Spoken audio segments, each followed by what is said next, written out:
pandemic of violence floods the streets of major cities as cases of the media-dubbed murder virus, MV20, soar, causing those infected to go on killing sprees. Caught in the middle, police detective Angela Miller finds her only trustworthy ally in the self-proclaimed psychic PI, Gerald Henry. As the two try to navigate the violence, they are drawn into New Age guru Abramelin Harvest's plot to heal the planet. Harvest's missive? The world is sick, and humanity is the infection. The cure? Murder.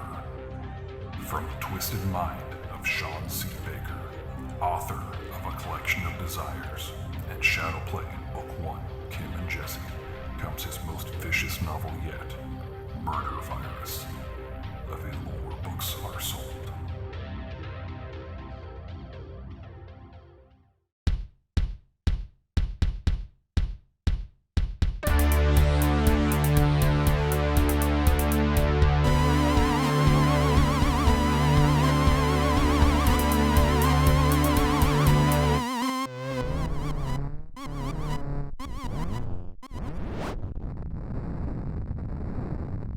Hello, welcome to another episode of the Horror Vision Presents Sharing in Session, a weekly Yellowjackets podcast discussion. I'm Sean.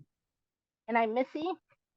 And this is the last you'll be hearing from us for probably a year and a half, because Friday was the 9th and final episode of Yellowjackets Season 2, titled Storytelling. And, holy fucking shit, Missy. This is not the show that I thought that it was. And that makes me very happy and fills me with a lot of hope for future seasons. Me too. I know, like you, it took me a while to wrap my head around not necessarily what happened, but what it meant for the show overall.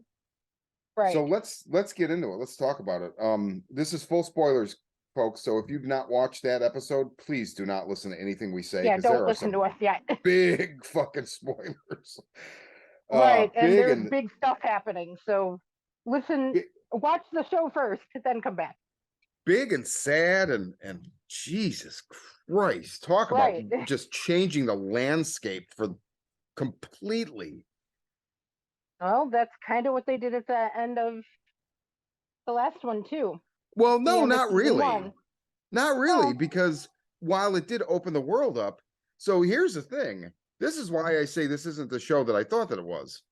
I thought all the moving pieces in the past and the present were going to kind of dovetail, and they would evolve together and reach a crescendo in the finale of the series. But what we've actually got is the 1996 storyline is still unfolding.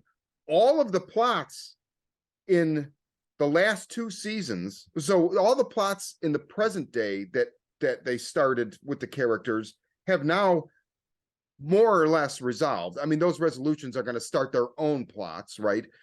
But they wrapped up. I mean, they even put it in Walter Tattersall's mouth. He walks up to Misty and says, "I took care of the Adam Martin problem." That's the show saying, right, that's done. Mm-hmm. Yeah.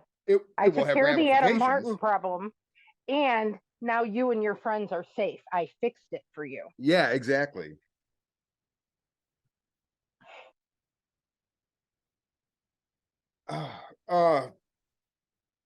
Talk to me. What? Okay. Well, I watched it when it dropped Thursday night, and I finished it, and Peter looked at me and he's like, "Well, so was it good? How do you did you like it?" I'm like, I think they just killed my favorite fucking character. I don't know. And then I thought about it all day on Friday and came back and watched it again.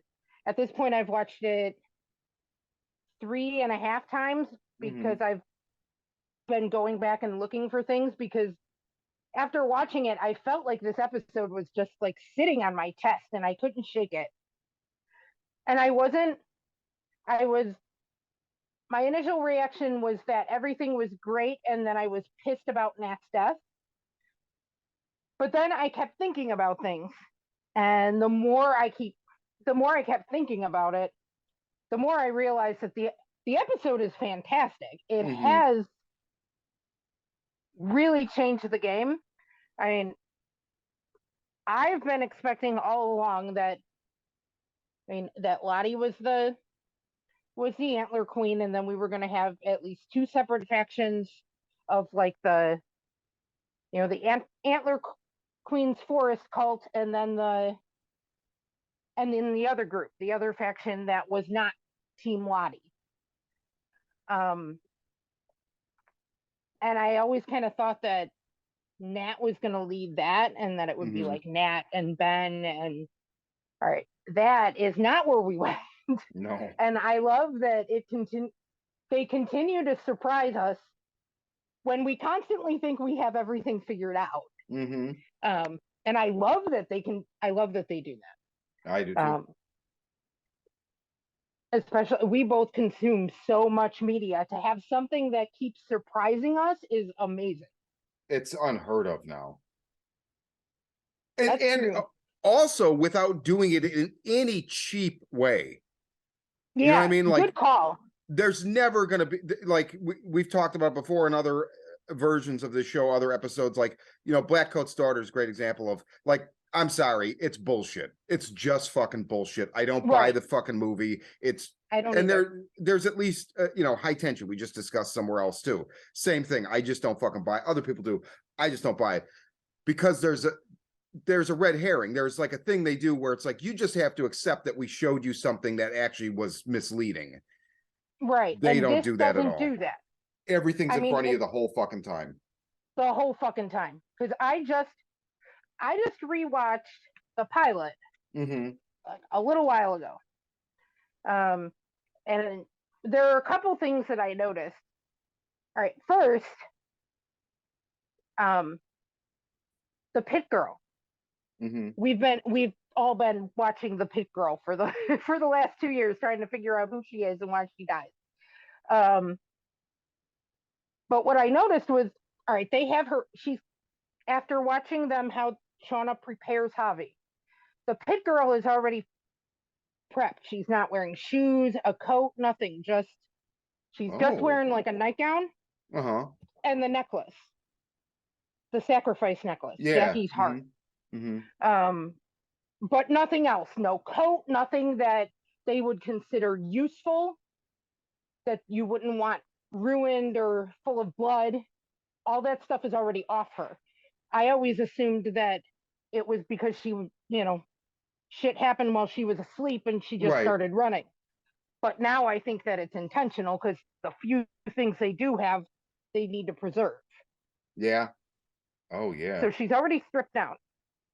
The first time we meet Nat, she's wearing a purple sweater in that retreat that is like a new agey rehab that may or may not have anything to do with the purple people cult, but Mm-hmm. I kind of think it does. Everything she says in that when we first meet her feels very relevant now. Yeah, I When just she talks rewatched about that. you have to find a way to keep the tiger in the cage and find a purpose. Yep. On the plane, Mari, Melissa, and Akilah are all on the plane. Akilah is a different actress. Oh. But Mari is on the plane. She actually has a speaking line. She has snacks that she's going to share with somebody, but it's the she's on fruit by the plane, foot, right? The fruit by the foot, yeah. And Melissa is the pink hat girl is at the very back of the plane. The only one I didn't see is Crystal. Okay. But so for everybody saying, "Oh, they're new and they inserted them," they're not. They've been there since episode 1. And then the last thing that I noticed in the pilot is when it cuts to that ceremony of the meat ceremony of the meat. Like right before that, we had been focused on Nat, and then it cuts back to the ceremony of the meat, and right on the Antler Queen, and then pans out. Interesting. which I never noticed that before. Well, and But- they do that in that pilot where you don't know it the first time you're watching it. They're telling you which younger person is the version of the actress you know by cutting. Like that was something we picked up after we'd seen it a couple times. Like, oh, they're telling you this is young Natalie, this is young Shauna, right? It's not just like a jumble. Whenever they cut, they're showing you. So same thing, right? They're cutting from Nat to the Antler Queen. Right. Which again, never caught it before because we've both rewatched season 1 a couple times. But it stood out now. Having just watched the finale and knowing where it went. Although there's still the question of it looks like they've decided Nat is the Antler Queen. However, when at the very, very end, when Shauna notices that the fire is burning and she was up journaling, she writes in her journal, I like not this. have been me? Yep. I thought Jackie was the one who made me feel invisible, but and then she doesn't. So what do you think she was going to write? I don't know. I was more focused on the first part of the sentence, which made more sense after watching that whole like where they all kind of come up to Nat and swear fealty. Yeah. But Shauna tries to stare her down first. It doesn't work. Yeah. And then she kind of bows. Both her and Misty, when Lottie is like, it's already chosen, it cuts to Misty and she's like clearly like, oh, this is my moment, right? And Shauna too. Okay, I didn't catch it in Shauna. Misty. I didn't catch it in Shauna until after I read what she wrote the second time I watched this, where it was like, how could it not be me? I was like, oh. But Misty, she starts to bubble up like with a smile because she thinks Lottie's gonna say her. And I think that's also why she does such an exaggerated bow, right? Is because she's overdoing it. I don't know, but she came around in her head, and so it manifests as her like kind of going overboard because she thought it was going to be her. See, I didn't take it that way at all with her. I thought that it was that she was like really happy with the choice. Because she bubbles up before Lottie says it's Nat. She's like, it's already chosen, and then they cut to Misty because I think she thinks she's gonna get it, and then she says, Nat or whatever. Which again, Nat, everything about Nat being chosen was in front of us for the last like 2 episodes. Coach saying, sounds like you're jealous when she was talking about how they follow Lottie. Just even this episode where he's like, you're not like them, and she's like, I'm worse. There's so many things, but then also like Lottie points out, we tried to kill you and it didn't let us. Like, see, that's why I didn't get that. That's what like why Misty would have like. I feel like it was obvious that it chose her. You could be right, but my interpretation with Misty is look at like how she's so, and it's exactly like you said when they drew the cards and she got the second in command, right? No, Van got the second. Oh, you're right. You're right. However, I'm sorry. But I think, like I was just thinking about this. Van is very much Lottie's second in command. Yeah. Misty is very much Nat's. But she assumes this role this episode where she goes up and talks to Lottie and then comes like, and her wording is extremely specific too, where she's like, Lottie is pleased with the wilderness's choice and thinks that Javi will save us. Like she's speaking, and obviously Lottie didn't say anything like that whatsoever. Right. So she's actually kind of a proxy leader at that point. So I think she's getting a taste for it. That's why and also her. I think you're right. I think you're right. I just missed it. I mean, I just my interp. Because you're right. She does grow to love Nat, right? And she is kind of like obviously going to become like maybe second in command. But I think she thinks Lottie is failing, and that she's the one that is actually like. I think in her head she's like, we depend on this bitch and she's not doing what we wanted her to do. So she's speaking for her. You know what I mean? So I don't know. But yeah, it's all right there as far as her being chosen, but also it's all right there her dying in the present because like Lottie says, it doesn't need me anymore, so now it's choosing somebody else. So you cycle to the future, it doesn't need Nat anymore for whatever reason. But also she cheated death, and so it comes back around later, right? So there's just such a symmetry to how it happens. It sucks. I mean, it fucking sucks. But it also, like, it's good writing. That's sometimes great writing. Right, you have to kill your darlings, and it makes sense for her character. She's been looking for redemption since the very, very beginning, and she's been telling us all along she doesn't think she deserved to survive, or that she deserves Lisa's friendship or her forgiveness. She couldn't save Travis. She couldn't save Javi. I mean, she tried, and then she stopped, but if she hadn't, they'd have killed her. So she didn't really have a choice in that matter either. So she wanted to save Lisa, who didn't. I mean, she's innocent. She hasn't done anything wrong. She just tried to be Nat's friend. Yeah. And to teach her about forgiveness. Yeah. A lesson that I think she took to heart. Right. Yeah. It changed her. And that's why, that's why I think it completely makes sense for her to do that. It does. And the best thing a character can have is a great death. And that was she had a great death.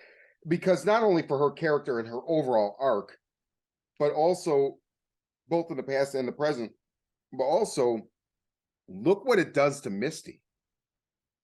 Misty now, like, who could have seen Walter Tattersall, everything that happens with him this episode, while it was always like a possibility he was going to help her, I didn't see any of the like.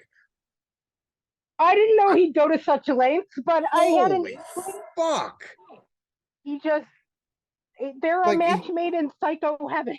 And we had joked about that, but I didn't expect him to come in and fucking start killing people. Like cops on top of it. And like, I mean, so I definitely think the frame job and a lot of that, like, it was perfectly done for a TV show. In real life, I have some questions, but it's not real life, so I don't care. But like, I don't know how he wound up going from meeting her in the room where she got her phone to making poison hot chocolate. And like, did he know the police were coming? Who was he making that for? He probably knew the police were coming. He knew who Kevin Tan was. He pretends like he doesn't know who Kevin Tan. Well, but I think Kevin Tan and the other one followed, because when it cuts to Jeff and Callie and they're driving and you see where they're going, I'm like, the first thing I said is, do they not think that the two cops are following them? Because I guarantee you they fucking are, right? So my impression was they followed them. Well, they did, but Walter sent that email about, I have information for you. So I thought he had contacted Kevin Tan, like contacted the detective. Well, he contacted, like, it was like something to the effect of, yeah. So it wasn't Kevin Tan directly, but he pretends he doesn't know who Kevin Tan is. He knows who Kevin Tan is. So he did know they were coming. It just, the timing is so perfect, but that's fine. I mean, you know, there's certain things where you can say like, oh, that's a little improbable, but for the pace of the TV show, we didn't need to see them stumbling around till they find one another. And it worked out. It was just very elegant the way that everything happened in that scene. Oh yeah. It was Kevin Tan's death. Well, also sad. Just, I laughed my ass off because I didn't see it coming. And he's in the middle of a conversation with Jeff, and then he just falls over. Yep. You know, and Walter kind of pops out of nowhere, and you've got Jeff. Wait, are you with one of the cult people? No. I love the way he's very he like offers his Walter Tattersall. Oh, it's okay if you haven't heard about me yet. So, and the funny thing is, we kept thinking like Misty's nuts. Were all of a sudden he's her boyfriend and this and that. Like, no, he was on the same page the whole time. Same page. So she ends up with everything like best possible scenario, except she killed her best friend. And so, what's that going to do to her character? We don't know. Right. So maybe that'll actually ruin the fledgling. Who knows? I mean, I'm not even going to guess, but that's so going forward. When we get season 3, the through line in the past now is how do they survive without the house, but also Coach is an enemy, right? So there's now there's your factions. It's fucking Coach versus them. We don't know if somebody else will defect or help him. Probably not, I would guess, but they don't know. We still think that, I mean, there may be another tribe, there may be other people somewhere. There could be. Somebody put the marks on the trees, and somebody made that hidey hole where Ben is. Yeah. I mean, there's definitely going to be a history there. So one of the things, so we watched it Friday night. Our, Mike and Amy, our friends Mike and Amy from Chicago were in. And so we all watched it. And after it was over, one of the things Amy said that really resonated with me, because I'm like, okay, I don't know, what is the next season going to be? I know what it's going to be to some degree. You can kind of guess with the past. The present, okay, obviously Mustache Cop is not going to be happy and there'll be something there. And there's whatever, but Amy's like, I think they owe it to us and to just in general, like they're going to deep dive Ty. And I think she's right. I think we might get an episode that shows more about her grandmother or other members of her family. Like that has been on the back burner the whole fucking season. So what else, they have to go into that. Is Van going to be in remission? I mean, Lottie says at the end, it's pleased. I thought that too. It's pleased. You'll see. And when she says you'll see, she's looking directly at Van. Now, whether or not she knew Van's situation, we don't know. We don't know that she knows, but maybe she does. We didn't see her get information about Van's sickness. But the first thing I thought, even before I picked up on her saying that, looking at Van, was like, that's a definite possibility for a thread, right? Is that like now Van's safe? And I think Van hoped that and wanted it the whole time. Yeah, maybe. Because I mean, right when they start drawing the cards in the present, Van says, "I'll start," and everybody looks shocked, and Ty kind of leans over and goes, "This is what you wanted, isn't it?" Oh, or this so is what in you a way we were happen. right. We were right. It's just that they didn't do a ritual with the intention of healing Van, but in a way we were right about that. If that happens, I mean, who knows? They could start season 3 and she could be in Walter White territory. But yeah, that's obviously the next thing they have to address because Shauna's. And again, I don't think it's completely wrapped up. Where I think there'll be something with that cop. And then, maybe he looked like he was crying, and like the last time we see him, he's got his face in his hands. Like and the troopers like comforting him. He's like patting him on the shoulder. He might be playing into. I mean, because we already know that Detective Syracuse kind of bends the rules. Yeah. Would it really be so hard to believe that he took Walter's offer? Okay, that's a good point. So maybe that is completely wrapped up. And that could be. And I mean, Walter pretty much tells him, I can either give you the world, and it's all blamed on Kevin, and you're the fledgling detective who figured it out, and you're gonna be the big shit, or I can just change the information so that it all points at you. Yeah. So I thought he was playing into it. He is, but I'm wondering if that's going to be the kind of thing that, like, it's going to eat at him that he, framed as, or whatever, or just that Walter got the better of him. But I mean, it could just end there. But either which way, that's now going to be on the back burner for sure. Like the Sadekis are fine for the time being. Lottie's going away. I don't know how. So we see how they explain Nat's death as a drug overdose, right? But Haley shot Lottie in the arm. Now Kirsten's like, well, it's not a far stretch because they had already called this crisis intervention team and whatnot. They could say, okay, we know we had somebody who was mentally unstable and it was a self-defense. I'm assuming that's what it is. But I feel like that would raise some eyebrow. The whole scenario seems like it should raise some eyebrows, but maybe not, you know? Yeah, I don't know. I mean, but yeah, they could probably, or say Lottie was erratic. She had the gun. We had to get it away from her. You know, something like that. But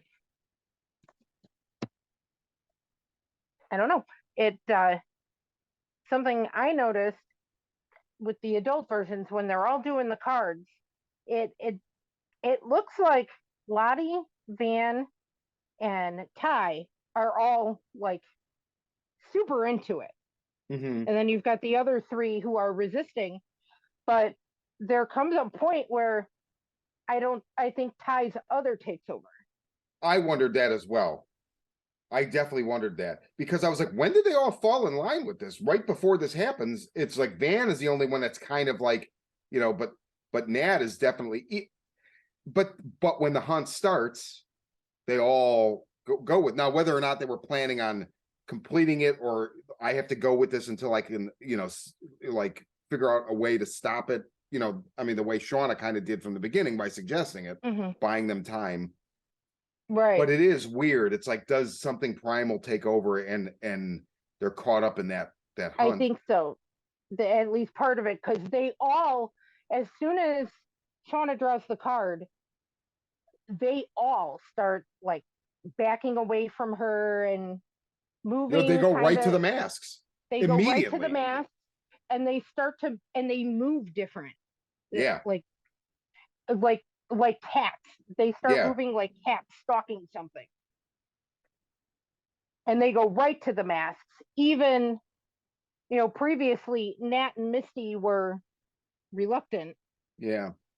You know, and but as soon as the card is drawn, it takes over with them too. Yeah. Also, Shauna, there's a point where she screams at them, you know, there isn't an it, right? There's no it, it's just us. And Lottie says, is there a difference? Yeah. That's interesting. And I found more this episode, like up till now, like the last couple episodes, it's strongly been implied that there is, you know, an it, something. And now this episode, everything seemed like it was explained by reality. So it's still kind of like, I still think there is an it, but we don't know. We're getting everything from their perspective also. And they believe there was something with them, except for Shauna, who never bought into it. And, you know, I guess she doesn't seem like she's ever believed in it. It is interesting, and it makes me wonder if they will successfully be able to do the entire show and never actually tell us, which if they do it right, I'll be fine. And that might even be the smart way to do it. But it is very fun that, you know, as soon as the episode ended, once again, Amy was like, I love the fact that, like, I still don't know. Like, you still, like, it could be either way, you know? I mean, there's definitely moments when you think there is. Usually they're from Lottie's perspective. But, you know, the Antler Queen sitting in her office saying, you know, you tell me, does a hunt with no violence feed anyone? Is that there, or is that just in her head? Like she said, does it matter? So, right. I mean, in a way, you know, and that is real life. Like you're never gonna know, is somebody that is possessed, like the cases where it looks legit in real life, like different people can argue different things and neither one of them are right or wrong because we don't know. So it's an interesting line they walk, and they walk it very, very well. Very well. Yeah, I And like that too. I mean, I tend to lean in the direction that there is an it, but mhm. I mean, I think we're both biased in that direction just by who we are. Yeah, I Um, do too, but I won't be disappointed if there's not and they do it right. same, Because the story same. doesn't require it. It's not like It doesn't. Lost, where like Lost painted themselves into a corner because at some point it's like the story requires it. So you need to tell us now one way or the other. Right. This, I don't know. They're doing a good job of like so far it's like, well, they Yeah, haven't if done they that. do it, if they do it right, like, and it turns out to just be people, that's I'm okay with that. Like, I I just like the idea of a monster or a god, Of some crazy course. forest god better, but I just like those kind of stories. But if it's well written and it's just people, that can still be great. Like Well, that's here's the thing. I don't necessarily think it'll be. I'm not even saying like it's just people. I'm saying we'll never know. They could go the whole show, walk the line perfectly, and at the end you could be that would be amazing. holy shit, we still like that was the entire story, and we still don't know. I think that's Right. within reach for this show because it's so well written. I would like that actually. That would be really cool Yeah. if I mean, if I would they also always if like a they do it god or that a way. monster or whatever, a presence, but Right. I mean, we get that anyway because we get their hallucinations. Like, what is we're obviously next season, I'm assuming we're gonna finally get back to the eyeless man if they focus on Ty. So, like, what is that? Right. Like, did Because we didn't really get anything with him this season. He's still in the beginning. the only thing we got with him was early on that thing where Van follows the quote unquote sleepwalking Ty, which is really other Ty, and she's Right. following him, right? That's the only thing we Hmm. get. Right. So, She tells her she was following him, but but we don't see him. we don't see him after. So, and here's the thing, like I thought this was going to be 3 seasons, maybe 4, right? And it still could be. It's not going to be 3 seasons, I doubt, but like there is opportunity here for it to be a longer story because of the way, like I said, that my idea that it was all interlocking is gone because all the plot lines in the present have now been solved and there's other things, right? So Right. I mean, in the past, so Right. We Kirsten and I don't were have all talking. the pieces. No, we don't have all the pieces. And Kirsten and I were talking about the past. And so here's the thing, like the pit girl, A, maybe that's not even somebody from their group, right? But B, most likely it is, but maybe not. Like you said before, are there other people there? But she's wearing the necklace. It doesn't matter if a stranger happens into it and they decide to sacrifice her, they'd put the necklace on her because it's the sacrifice necklace, But right? So, she's I mean, wearing it when she falls.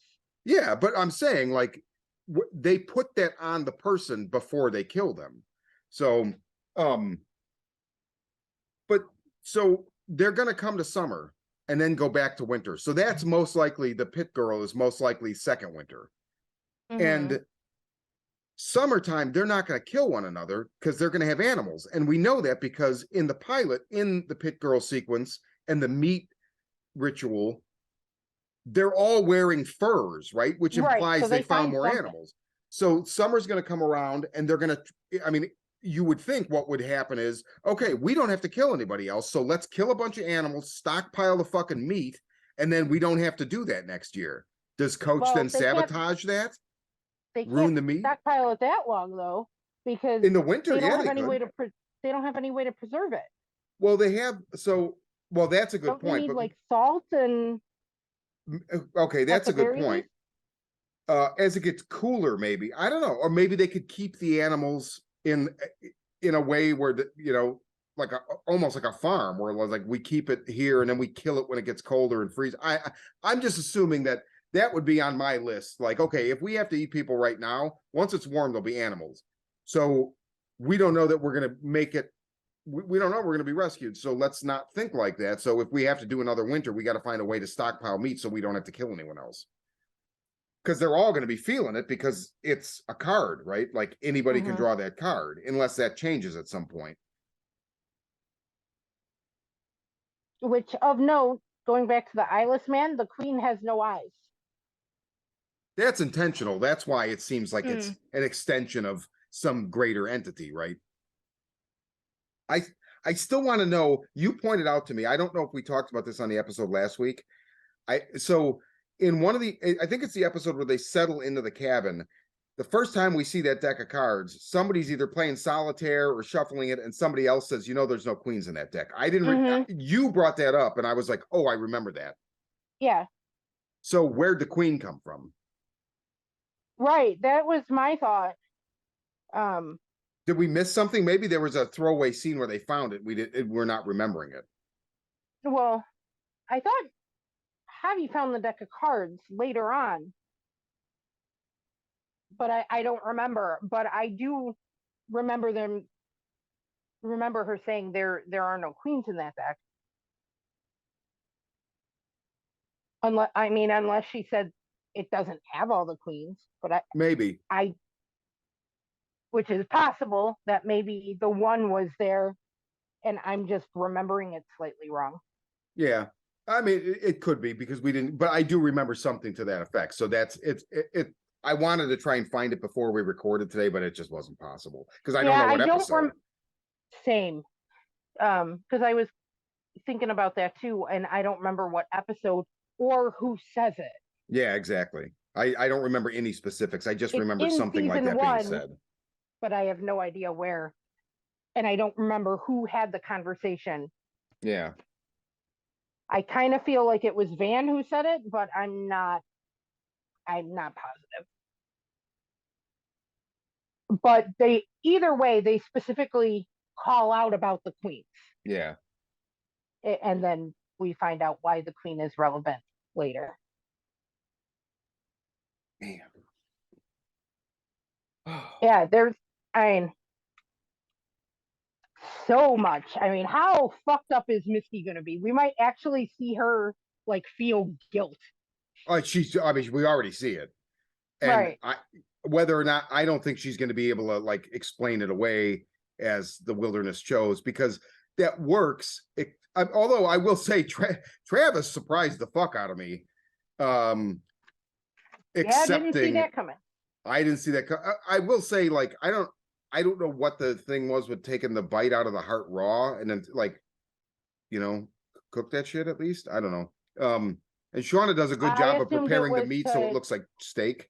So it looks like, oh, that's kind of appetizing, if you just pretend that you don't know what it is. Mm-hmm. No, I thought that the whole taking a bite out of his brother's heart, it was like a way to keep his spirit.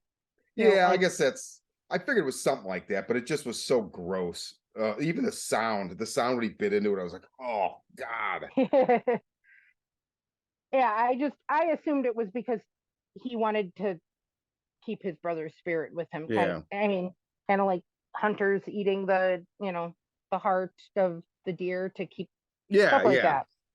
Oh, actually, that goes back to our Red Dawn thing, right? Mm-hmm. That's cool. And, listeners, we did a Red Dawn episode a couple months ago, so if you're interested in that, on elements of horror, not on. This is technically elements. It's not because we're calling sharing in session, but Yellowjackets is definitely more apropos for elements of horror. But whatever. It's all just either way interchangeable. But that's been in stories for a zillion years. That by eating the heart of something or someone you've killed, you take the spirit into you. It makes me think of Angel Heart, but like he cut out his heart, and wolfed it down while it was still beating. I thought that scene was actually amazing. Pretty amazing. It was good because like Shauna offers him the heart. You think he's not going to take it, but he's starving, and he takes a bite and he's crying. And then after he throws it in the pan to cook, and then everybody just starts grabbing this meat and throwing it in the pan, like, because even though they're starving to death, they want to be alive. Yeah. Even if they know they're eating their friend. Well, and also like like Van says to Travis, let your brother save you. Like, if you don't do it, it's for nothing. Right.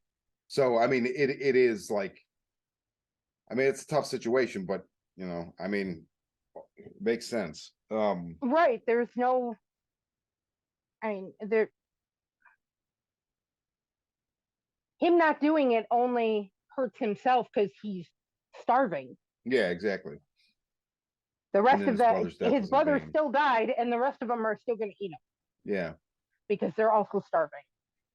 Which is interesting with like Coach. So I like him watching them bow to Natalie, and he's watching the look on her face, and she's totally Mhm. getting into it, right? And because she's finding her purpose that she didn't have Right. before. I mean, it makes perfect sense that she is who she is in the present when we meet her in season 1, because she's drinking and taking acid and whatever, which all teenagers do, right? But she's kind of, you know, the others have like are from better homes and have plans, and like you get the feeling that she's soccer, but what else does she have, right? Right. And then she finds purpose in the wilderness. She comes back. She goes back to being the 17-year-old stoner, right? I mean, she Mhm. says it in that pilot. She said, I lost my purpose, and I thought all the drinking and the drugs and the sex was, you know, I forget what, I think she doesn't finish her sentence, but you see what she's saying. But she Mhm. literally just, it's Arrested Development. She stopped being that person when she found the purpose. You see it on her face as they're all bowing to her, like, oh my God, it's not power, it's purpose. And Mhm. then when they get rescued, that goes away, and she just goes back to being that person, listening to the same mixtapes, wearing the same t-shirts, and just, you know, Drugs and alcohol, and exactly. and it seems like Travis probably goes with her for a while, because it Yeah. sounds like they've had a back and forth Yeah. toxic relationship that is probably more self-destructive for both of them than either of them should have, and they're both Yeah. drinking and partying and doing drugs. And in fact, he's with her when she has the overdose, where we saw that flashback with the paramedics. Yep. um yeah, so we've still got a lot to see with young Natalie, because we have not seen how that unfolds. Yep. But then present day, you know, it sucks for the fans, but it's definitely going to affect some of our other favorite characters losing that. So Yeah.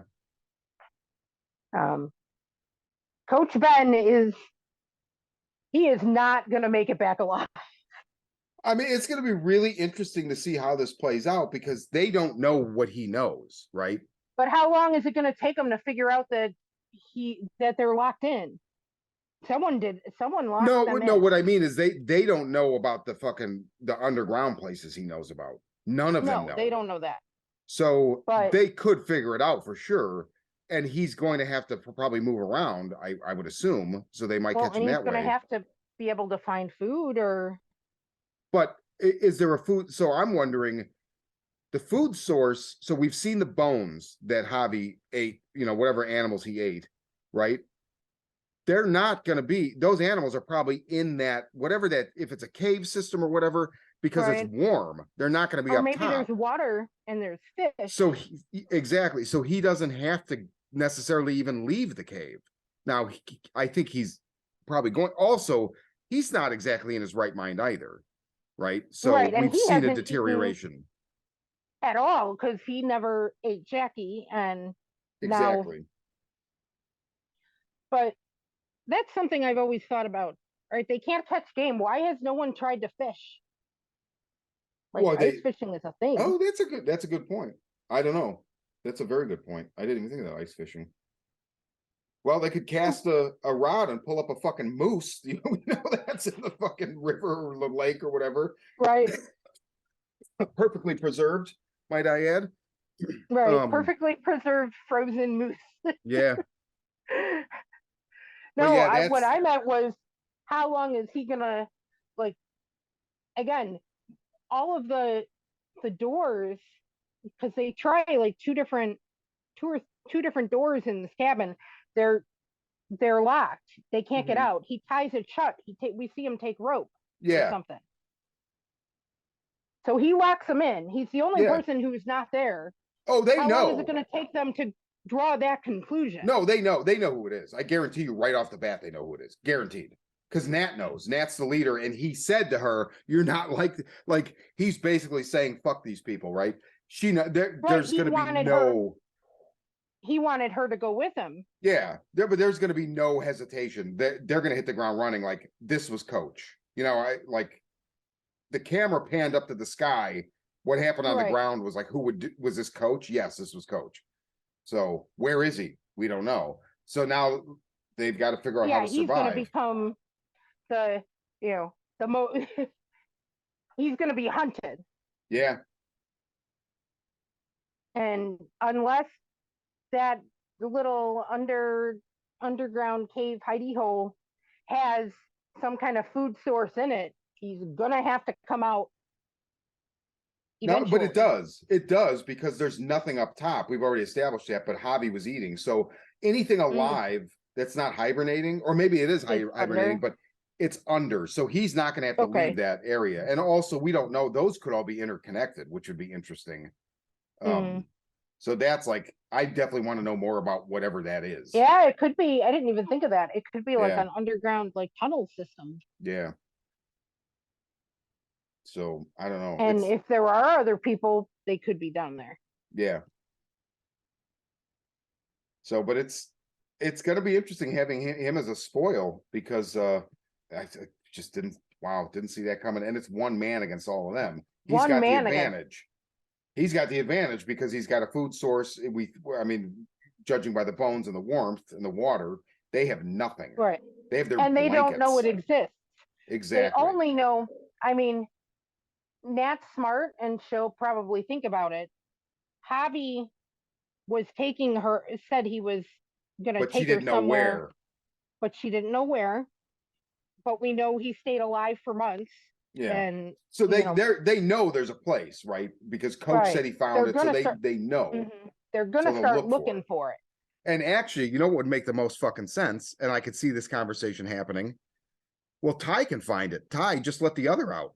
It knows where it is. You were following it before. So that's interesting. That could come into play where now the other might become like a full-fledged character in 1996.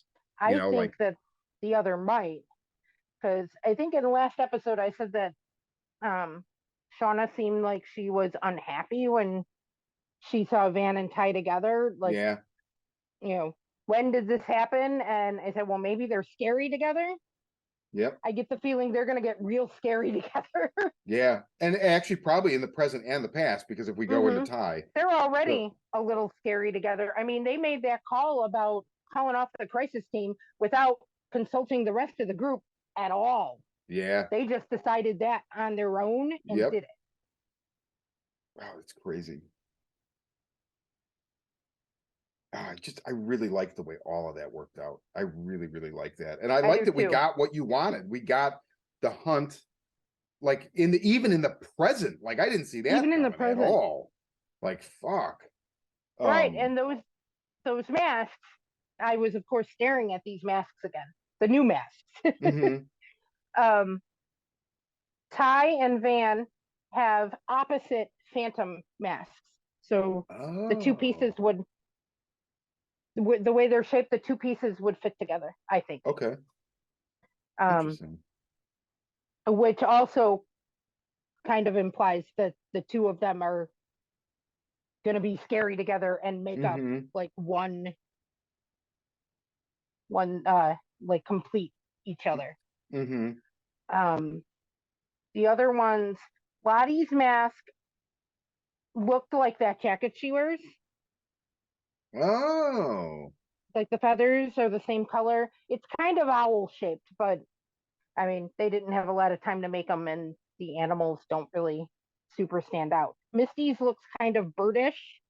Yeah. And Natalie had the one that looked like a tree or a moth. Yeah. Like, she had the one I thought looked coolest and creepiest. Yeah. But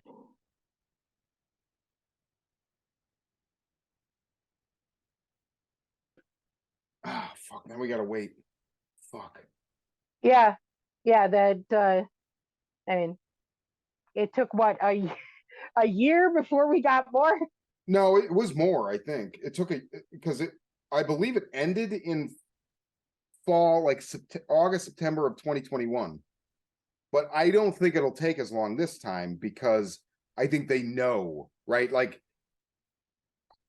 I'm hoping that by this time next year, because a lot of shows do that. They turn them out in a year.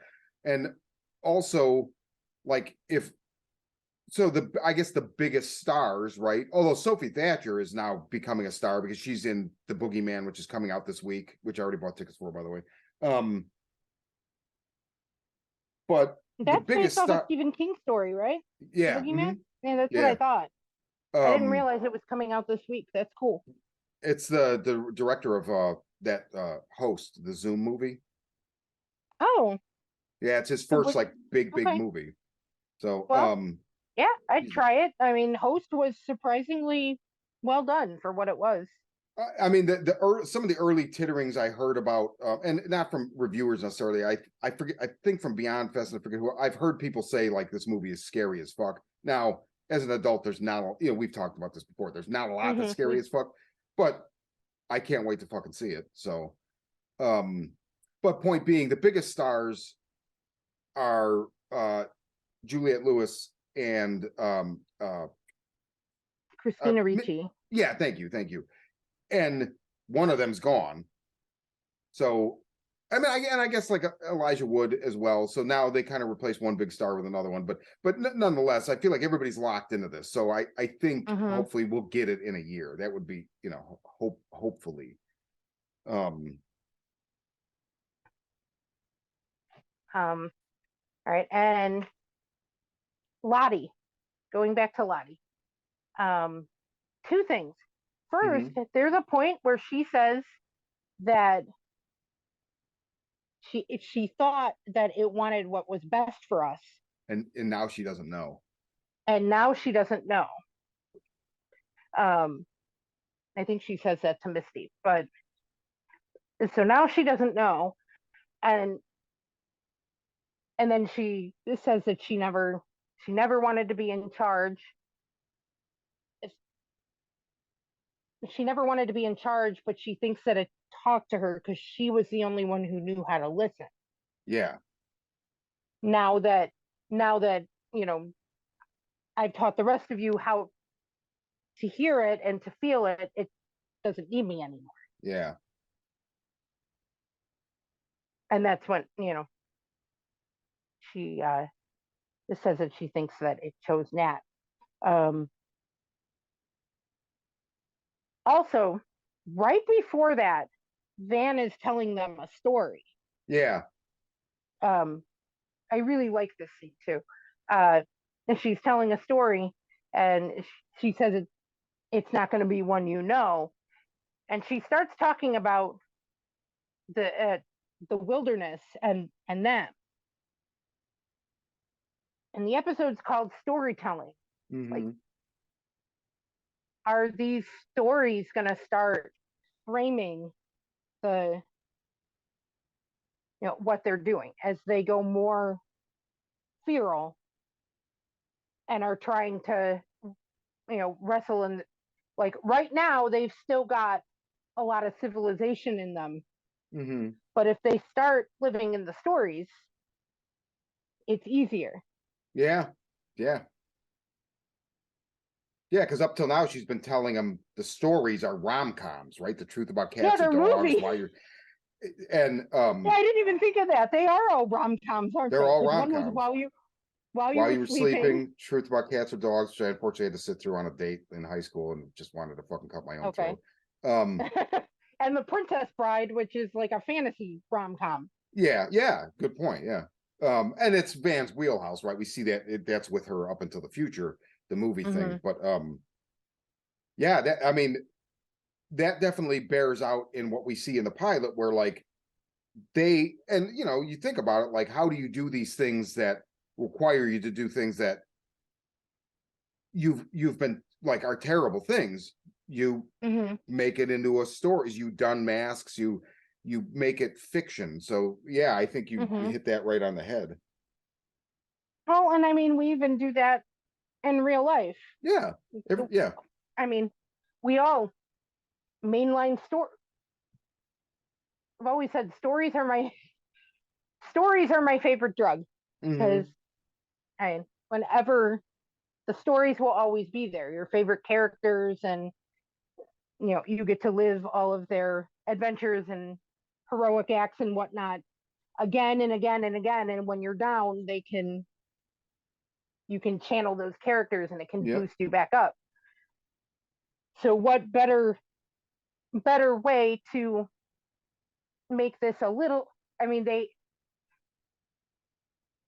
life has forced them into this impossible situation. So how do we live with it so it doesn't completely fracture our psyche so we can't function? Yep. Because I've been thinking about that. Why, most of the other titles were very in your face, and it's like, okay, why is this one called storytelling? And I think just those couple lines of the story before Lottie interrupts her are more important than I agree. We notice. And she says the wilderness built a house and it waited. And it waited summers and winters and it shows how they continue to anthropomorphize. Like this is the beginning of how of what you're seeing in the future or in the present, where they're like, it's with us, it's come back with us, and we brought it back, right? They're anthropomorphizing it to explain what they do. So that also ties in a lot. He's saying, like, is there any difference whether it's it or us? Like, it's storytelling. So they're still there. Spot on. And we've talked about that before too. Why does it matter if it's real? What makes it real? Your mind makes it real. Yep. Even if they hallucinated it or whatever, if they believe it's real, then it is in a way, because they're still reacting in counterbalance to it. Yeah. They're reacting as if it's real, which makes it real. And all of that further sets up another thing I was thinking about, is as far as like how this isn't the show that I thought it was, and I'm happy about that, and I could see it going longer than I originally thought. A whole nother thing is, once they're rescued, the story doesn't stop, because although they stop talking to each other, we see that as adults.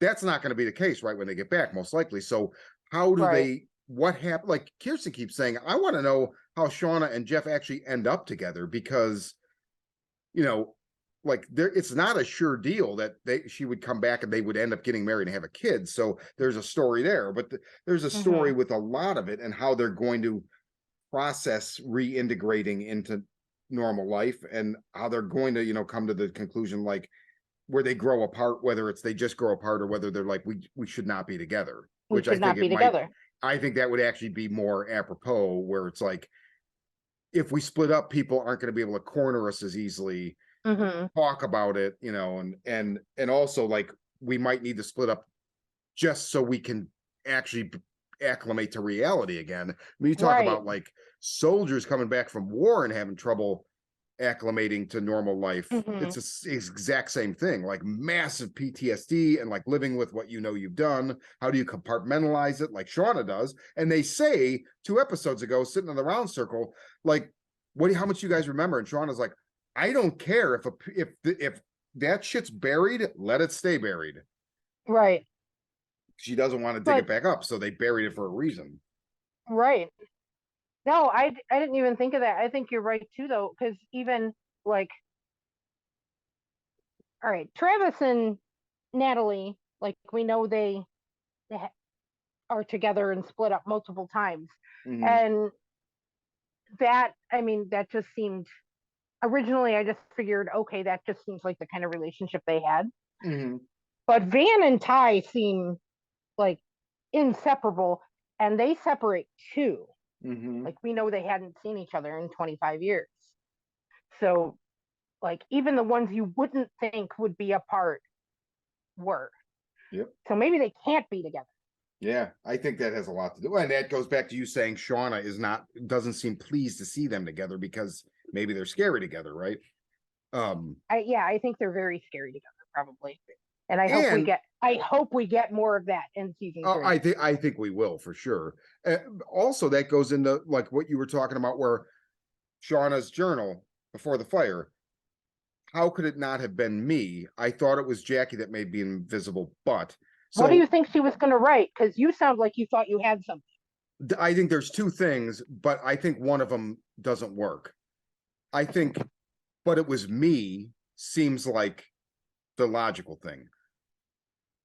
Obviously, it could be, but it was Nat.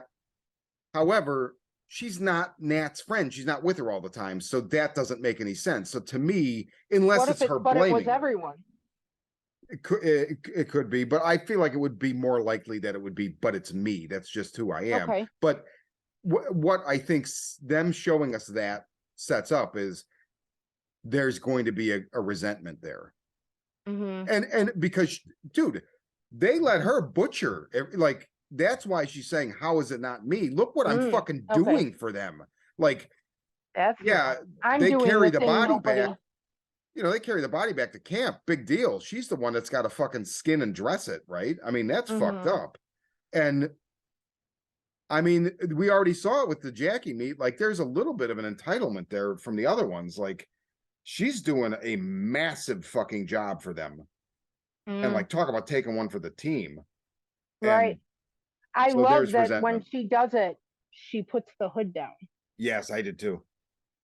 That Yeah. was a really nice touch, and that's the kind of things that I love from this show. Yeah. Yep. Yeah, agreed. And it also shows just how far Shauna has come Mm-hmm.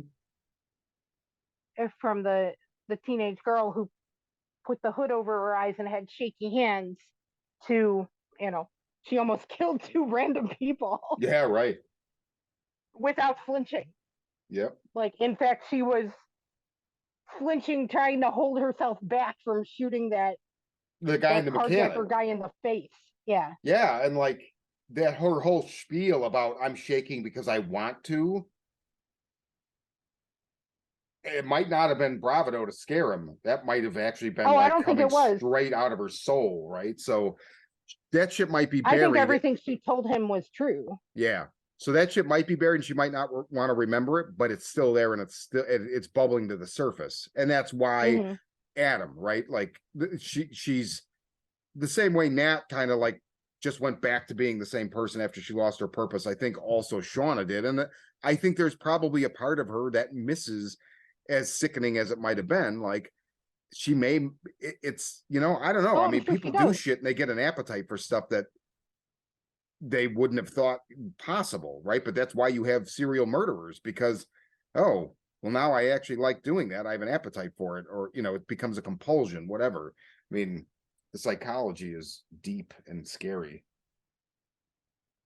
Right. And I mean, they said Adam was dismembered with surgical precision.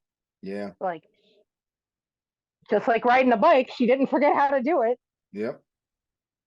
Where are his head, feet, and hands? Did Misty they took put him? care of them. That's right. She put They him in the went in the casket. incinerator, I thought. That's right. Yeah, that's right. No, yeah, the casket. Yeah, she put them in the casket, and then they went in the incinerator, so they're gone. That's right. Because she took care of that part. That's why she yells at Nat. I thought I told you to do it 6. Did you measure exactly 6 feet? And she said, well, I didn't have a tape measure. She said, oh, I should have done it myself. Yep. Yeah, Misty's she's gonna be a really different person, I think. I think so too. I hope it, because I really want to see her and Walter like happy as psychopaths. I really do. Right? My God, he just went straight from like, I knew he was as soon as we got that scene last episode where he was listening to the song, the musical song "Not While I'm Around," and doing the Space Kitten puzzle and everything, that he's her match. Yeah, Like he's a definitely. male version of her, and obviously he's equally intelligent and psychotic. Yeah, I mean, if he fucking faked bank routing numbers and all this shit to get like that's, Well, and wow. I love the scene with him and Jeff. I continue to love Jeff, and Yeah, same. he's so sweet and stupid. I love But the I love so you have a gun, it's in a safe place, and then I'm like the glove box, and she goes to open the glove box and he shuts it. Because of course, as soon as he said that, I'm like, it's in the fucking glove box, obviously. yeah, same. But I like the scene with him and Walter, Yeah, I love it. where he first, right after Kevin drops dead, and he meets him, and you know, well, Walter introduces himself, and Jeff thinks he's with the, are you with the one of the cult people? And he's like, no, but I need you to help me move this body and all this stuff that totally makes him sound like he's one of the cult people. Mm-hmm. But then he tells Jeff, I'm a friend. Don't don't worry about it. It's all gonna be okay. And like he's not just saying that, he fixed Jeff's problem. It's Yeah, all gonna be okay. It's all going to be imagine. okay. Your wife, I, in fixing the problem for my girlfriend, I've now fixed the problem for you too, Yeah, and you and your family are going to be okay. Jeff didn't know that yet, but no, but at the end, like we, he's like, oh, long story, but we're okay or whatever. And just imagine the possibilities of Shauna and Jeff and Walter and Misty going on a double date or like barbecue, and I'd love to see more Walter and Jeff interactions. I really would too. Dude, fucking Callie, like, first of all, Lottie's saying she's so powerful, or She's she so says she's powerful. powerful, but dude, she was gonna fucking plug Sarkosa. Like, you could Oh yeah, see she was. her, talk about the itchy fucking trigger finger. She wanted to fucking shoot him. Mm-hmm. Oh, there's Yes, more she coming did. with her. Oh yeah, Really interesting. yeah. That good call. I noticed it, but kind of forgot. Um, the actor who plays Jeff, I don't know him. I don't know that I've ever seen him in anything, but the more Jeff interactions we see, the more I think this guy is a fantastic actor who Yeah, has amazing chemistry with whoever he's paired with. yeah, I agree. I mean, so many of the best scenes are, him interacting with other people. Being, uh, shout out to Jeff for, the comment about being able to Google yourself. You won't be able to Google yourself anymore. Warren Cole. I Warren have Cole. he looks like he was in The Following, which I never watched, White Collar, never watched, like a bunch of TV Okay, stuff. But this is definitely, oh, he was in, I didn't watch this, but he was in Why Women Kill, which Melanie Linsky was also in. Okay. I've never seen it either, but I know Kirsten watched it. Oh, I will say, you know what? This really, really, I totally forgot about this movie. There's a movie on Netflix from like 2017 that has Melanie Linsky and Elijah Wood in it. It's ooh, called I Do Not Feel at Home in This World Anymore. And I okay. watched it when it came out. It's fucking great. The villain is fucking David Yao, the singer from the Jesus Lizard, which was the thing that Damn. immediately got me to watch it to begin with. But I am told it's on. It should still be on Netflix because I think it was a Netflix movie. What's it called? I do not feel. I'm looking it up right now. I do not feel at home in this world anymore. It is on Netflix. Melanie Linsky, Macon Blair, Elijah Wood, David Yao. Oh, and Macon Blair directed it. Holy shit, that's right. That's Wait, the movie who's that he Macon directed. Blair? He's the guy.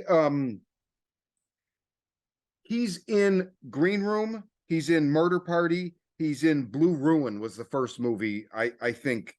I don't know if it was his first movie. So that's the first. Blue Ruin is the first movie, or actually, I guess it's the second movie by Jeremy Saulnier, who did Green Room. Okay. But it was Yeah, I've that tried was to like watch Blue Ruin on multiple occasions, and I always fall asleep at the same part. he's the lead in that. But yeah, so Okay. I do not feel at home in this world anymore was Macon Blair's, I believe, directorial debut. He directed it, and it's really good. It's on Netflix. So if you're in the mood for Melanie Linsky and a nunchuck toting Elijah Wood, it's a pretty good flick. Okay. I mean, I have to say, Walter Tattersall, every time he's on screen, his scenes are delightful. Joy, absolute joy. Yeah. And such a nice, like, and he's still doing crazy macabre bullshit, but it's a nice split from, some of the more severe scenes. Yes. So many great interactions in this episode. The scene with Coach Ben and Nat, where they run into each other and he wants her to come with him and he cries. Yes. Like, that's kind of heartbreaking.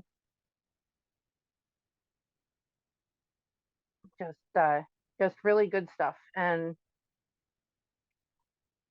I don't know, I guess the loss of Nat means Van is probably my new favorite character.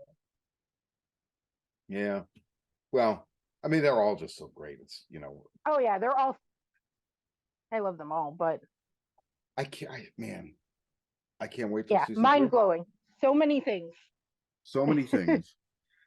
So many things, and it's really nice though to having just watched the pilot, seeing how many of those things are like it's been there all along. None of Yep. it feels cheap. Yep. It's super cool. And anybody looking for, I mean, we're going to be, Yellowjackets isn't going to be back for at least another year. If you're looking for something else in the same vein, check out the book Fantastic Land by Mike Bachhoven. I still need to read that. It's one of my favorite books, and I mean, it's a short read. You'll tear through it in a weekend, and it's amazing.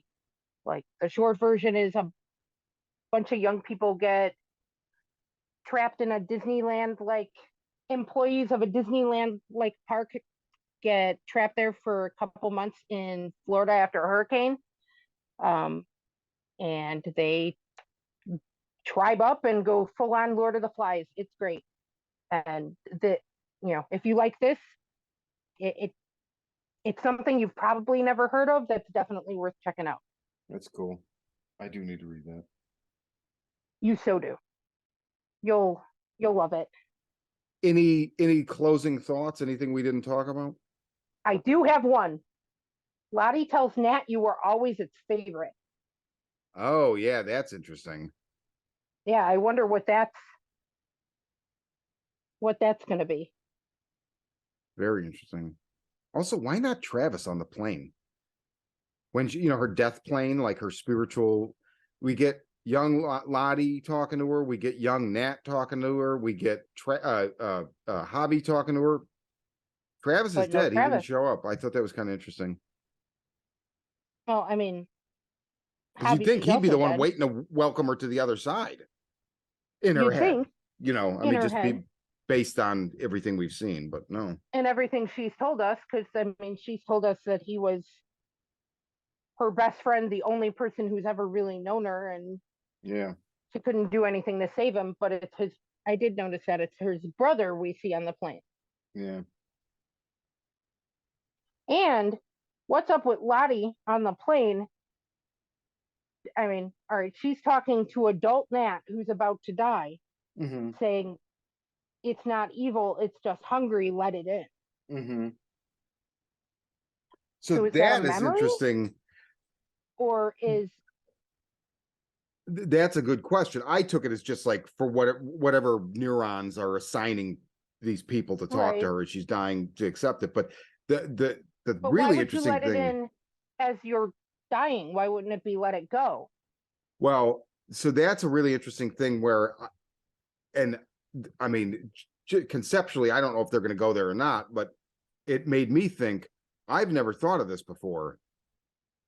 idea that death is a higher dimensional thing that feeds on us. Like that totally changes. If you think about that for a while, it's a really bizarre concept. It's a really cool idea. It's really fucking cool. Like I was already really like scribbling cool. notes in my head, like how would I write something with that? Because I never thought of that. That's really cool. I like that. I doubt that's where they'd go, but it would be. I think cool that's it's too metaphysical. It's too huge, and also Right. I do kind of think they're not gonna assign. I think they're gonna keep this balance going where they're not gonna define it one way or the other. And I think that would probably be for the best. Yeah, but it definitely made me think that, like, whether that was their intention or not, I was like, oh fuck, wow, that's a really interesting idea. Like, it's not evil, it's just hungry. Idea. Because that's kind of like circle of life shit, right? Like, it's the same thing. It's like, sorry, Travis, like, you know, your brother died, but we're gonna eat him because circle of life, it'll keep us alive. That's circle of life. So, same thing. Like, it's not evil, it's just hungry. Let it in, let it feed on you. I don't know. Yeah, that's interesting. Other thing I wanted to ask you, all right, especially like,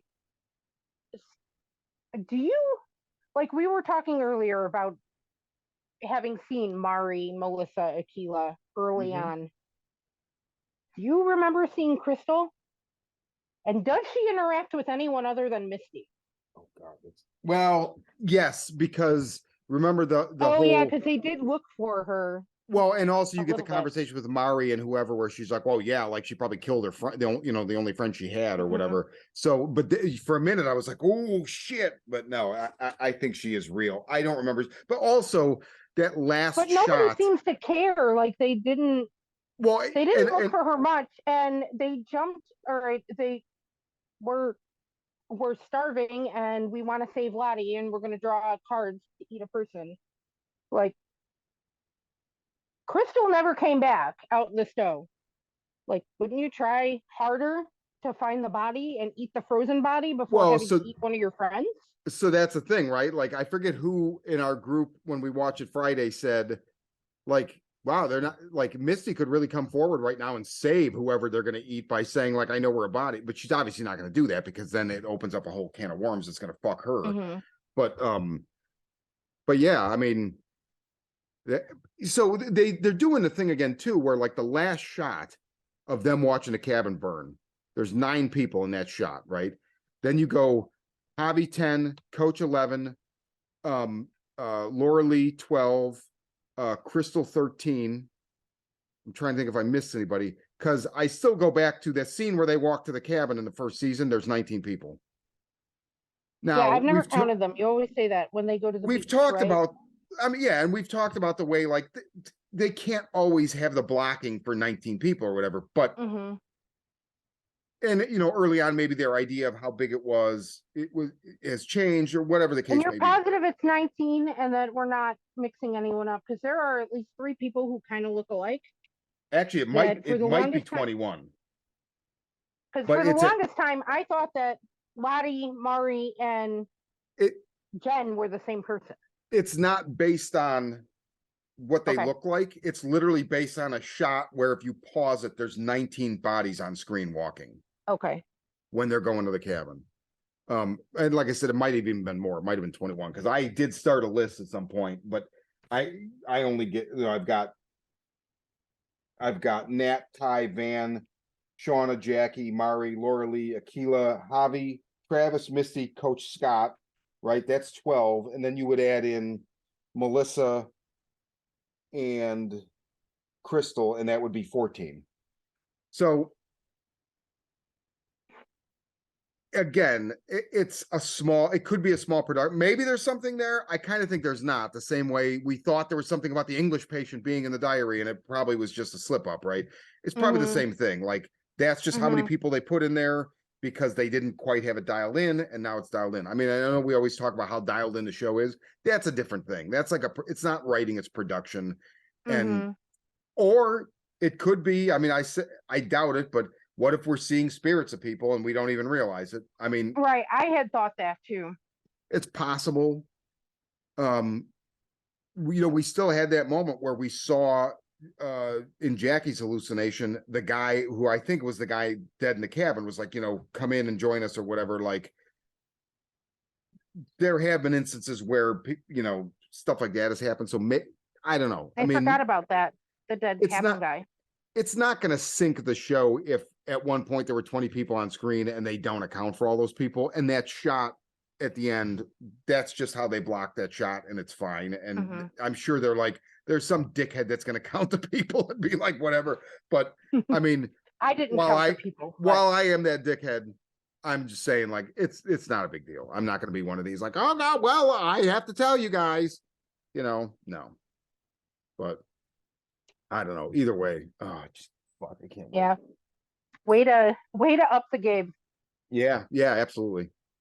Okay, so that's it for sharing in session until the show comes back. We will be, what is the next thing we're recording? You picked Cruisin' by William Friedkin. William Friedkin's 1980 Giallo, whatever. So we'll have one of those. Well, and I still have, actually, no, I haven't put up Horns yet. So we have a Horns episode that's coming soon. And then I think I'm going to try to get Anthony, Ray, and Tori to do one Saturday evening, which I know you'll be at work, but we haven't gotten I haven't had those guys on in a while, and I know everybody's schedule's been crazy, so I wanted to get the band back together there too. And I'll definitely be talking about the Boogeyman, because I'm seeing that Thursday, and I'm going to be high as fuck and hopefully scared enough to not be able to talk about it. That comes out this Thursday? I think there's 2 screenings on Thursday here, so they're probably by you as well. I should check. It's like a 7:30 and a 10:30 or something like that. I'm off on Thursday. There you go. And then Friday, I think it opens wide, but I'm looking forward to that. And so but until all of that goodness, for the Horror Vision sharing session, I'm Sean. I'm Missy. And just don't eat people unless you have to. But if you do, cook that shit first.